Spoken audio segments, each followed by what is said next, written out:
नमस्कार दोस्तों, स्वागत है आप लोगों का जौहरी जीएस वर्ल्ड में। और मैं हाजिर हूँ आप लोगों के सामने कौन बनेगा करोड़पति के 14वें सीज़न जो 2022 में आने वाला है, उसके चल रहे ग्राउंड इंटरव्यू और पर्सनल इंटरव्यू के प्रैक्टिस क्वेश्चंस को लेकर।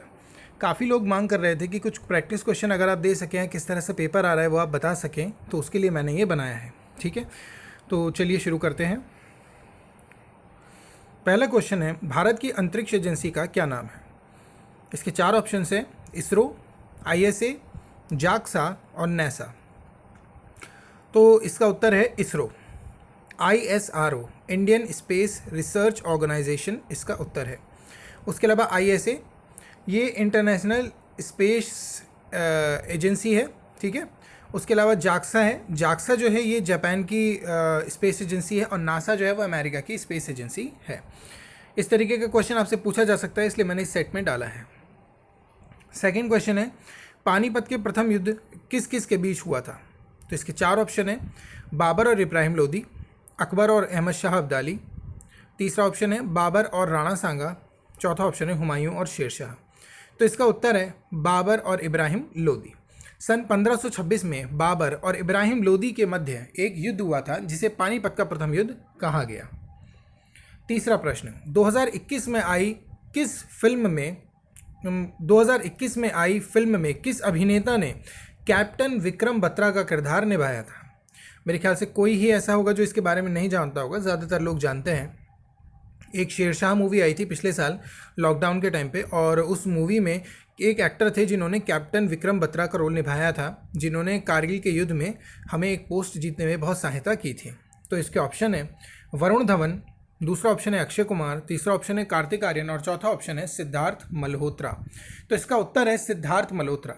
जी हाँ, शेरशाह मूवी में जो सिद्धार्थ मल्होत्रा हैं उन्होंने ही कैप्टन विक्रम बत्रा का किरदार निभाया था।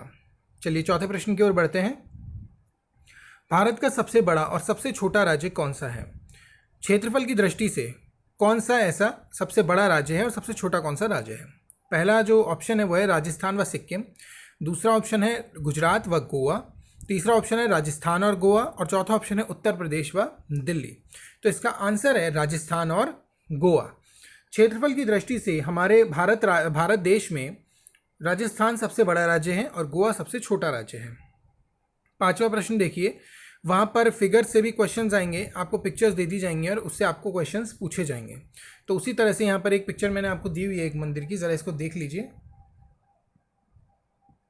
ये है, तो ये आपसे पूछा जाएगा कि ये कौन से मंदिर की फ़ोटो है, या ये कौन मंदिर जो है ये किस जगह पर है। तो मैं आपको 4 ऑप्शन इसके दे रहा हूँ, जगन्नाथ मंदिर, कोणार्क मंदिर, दशावतार मंदिर या वैष्णो माता मंदिर। तो इसका उत्तर है जगन्नाथ मंदिर। ये उड़ीसा के पुरी ज़िले में स्थित है, पुरी जगन्नाथ मंदिर कहलाता है, और ये जगन्नाथ मंदिर की फ़ोटो है। ठीक है, उसके बाद छठा प्रश्न आता है, ये किस अंतर्राष्ट्रीय संस्था का चिन्ह है? हाँ दोस्तों, मैं आपको बता दूं कि ये जो चिन्ह आप देख रहे हैं ये काफ़ी ज़्यादा आ रहे हैं, डेली जो भी टेस्ट हो रहे हैं उनमें एक चिन्ह के बारे में ज़रूर पूछा जा रहा है। ठीक है, कभी कभी कंप्यूटर से रिलेटेड साइन भी पूछे जाते हैं, कभी कभी और भी, पर अंतर्राष्ट्रीय संस्था जैसे IPL की टीम हो गई, या अंतर्राष्ट्रीय संस्थाएँ हो गई, यूनिसेफ हो गई, UNO हो गई, WTO हो गई, ILO हो गई, इनसे भी संबंधित एक प्रश्न डाला जा रहा है।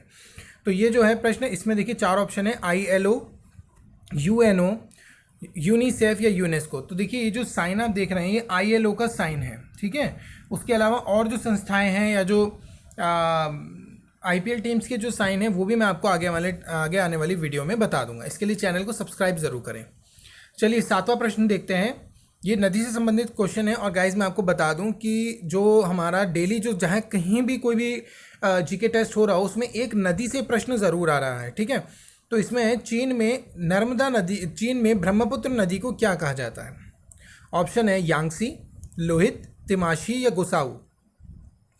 तो चीन में ब्रह्मपुत्र नदी को या तिब्बत में ब्रह्मपुत्र नदी को यांगसी कहा जाता है।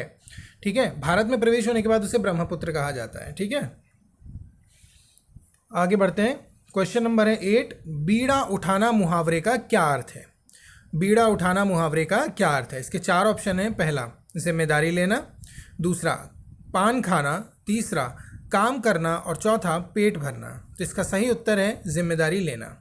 आपका जो पर्सनल इंटरव्यू होगा उसमें एक मुहावरे से संबंधित प्रश्न आपसे पूछा जा सकता है, और आपके ग्राउंड इंटरव्यू जो जीके टेस्ट होगा उसमें भी आपसे एक प्रश्न मुहावरे से संबंधित पूछा जा सकता है, इसलिए मैंने इसे इसमें डाला है।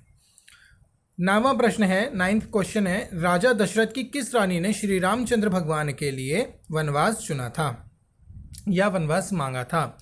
ठीक है, तो पहला इसमें जो ऑप्शन है वो है कौशल्या, दूसरा ऑप्शन है सुमित्रा, तीसरा ऑप्शन है केकई और चौथा ऑप्शन है देवकी। तो इसका उत्तर है केकई। रानी केकई ने अपने श्री रामचंद्र भगवान के लिए दशरथ जी से 14 वर्ष का वनवास मांगा था। ठीक है, माइथोलॉजी से भी एक क्वेश्चन आपके सेट में ज़रूर आपको मिलेगा, इसलिए मैंने एक क्वेश्चन इसमें डाला है। 10वां प्रश्न देखिए, किस अंतर्राष्ट्रीय संस्था के चिन्ह में लाल पांडा का चिन्ह है? यानी कि कौन सी ऐसी अंतर्राष्ट्रीय संस्था है जिसमें लाल पांडा होता है? ठीक है, तो पहला ऑप्शन है ILO, उसका साइन आप दे चुके हैं, उसमें नहीं है।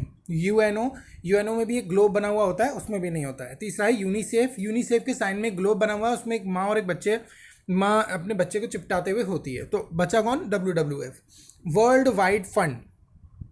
वाइड फंड के जो साइन होता है उसमें रेड पांडा चिपका उसमें बना हुआ रहता है। ठीक है, 11वां प्रश्न है, कामायनी व तितली किसकी रचनाएं हैं? हाँ, लेखकों से संबंधित भी एक प्रश्न आपसे ज़रूर जीके टेस्ट में पूछा जाएगा। पहला ऑप्शन है जयशंकर प्रसाद, दूसरा है मैथिली शरण गुप्त, तीसरा है सुमित्रा नंदन पंत और चौथा है हजारी प्रसाद द्विवेदी होना चाहिए, मैंने गलती से गुप्त लिख दिया है। ठीक है, तो इसका जो सही उत्तर है वो है जयशंकर प्रसाद। ठीक है, 12वां प्रश्न है, हाल ही में हुए विधानसभा चुनाव में उत्तराखंड के मुख्यमंत्री के रूप में किसे चुना गया है? पहला ऑप्शन है विजय उनियाल, दूसरा ऑप्शन है त्रिवेंद्र सिंह रावत, तीसरा ऑप्शन है हरीश रावत और चौथा ऑप्शन है पुष्कर सिंह धामी। तो इसका उत्तर है पुष्कर सिंह धामी। 13वां प्रश्न है, IPL 2022 में किस नई टीम को घोषित किया गया है? कौन सी नई टीम बनाई गई है? तो पहला ऑप्शन है तमिल टाइगर्स, दूसरा ऑप्शन है गुजरात टाइटंस, तीसरा ऑप्शन है अंडमान फाइटर्स और चौथा ऑप्शन है सिक्किम आर्मी। तो मैं आपको इसका सही उत्तर बता देता हूँ, गुजरात टाइटंस इसका सही उत्तर है। और दो टीम्स इस बार जो IPL का ये 14वां सीज़न है और जो दो टीम हैं, पहली है लखनऊ सुपर जायंट्स और दूसरी है गुजरात टाइटंस। ठीक है, बहुत इंपॉर्टेंट है, क्रिकेट से रिलेटेड भी एक क्वेश्चन सेट में डाला जा रहा है। ठीक है, तो क्रिकेट से रिलेटेड जो भी इन्फॉर्मेशन है, जैसे T20 में सबसे ज़्यादा रन अभी किसने बनाए हैं, या फिर जो वर्ल्ड कप होता है उसमें सबसे ज़्यादा रन किसने बनाए हैं, ODI बेस्ट प्लेयर कौन रहा है, ये सब चीज़ें आप प्लीज़ पढ़ लें। करंट अफेयर्स की बुक में सारा डेटा अवेलेबल हो जाएगा। ठीक है, बुक से पढ़ेंगे ज़्यादा फ़ायदा होगा। तो करंट अफेयर्स की कोई भी पब्लिशिंग की बुक ले लें और आपको उससे फ़ायदा मिल जाएगा। ठीक है, और अगर आप नहीं मिलती है बुक तो आप मुझे कमेंट्स में बता दीजिएगा, मैं एक वीडियो बनाकर इस पर बता दूंगा आपको सब कुछ। 14वां प्रश्न है, हाल ही में रिलीज़ हुई फिल्म 83 में कपिल देव की भूमिका किस अभिनेता ने निभाई है?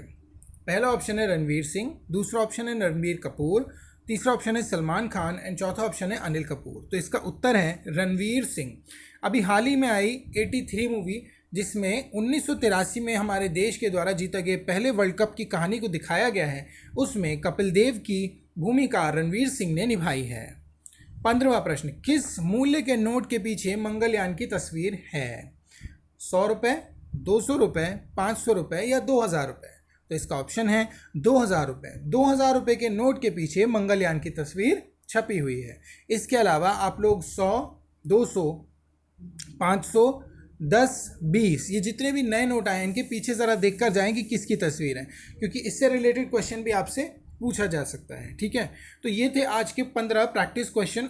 ठीक है, इसी के आसपास यानी कि क्वेश्चंस रहने वाले हैं। जैसे कि मैंने नदी का क्वेश्चन बताया, तो आप नदियों का उद्गम स्थल तैयार कर सकते हैं, नदियाँ कहाँ से निकलती हैं वो तैयार कर सकते हैं।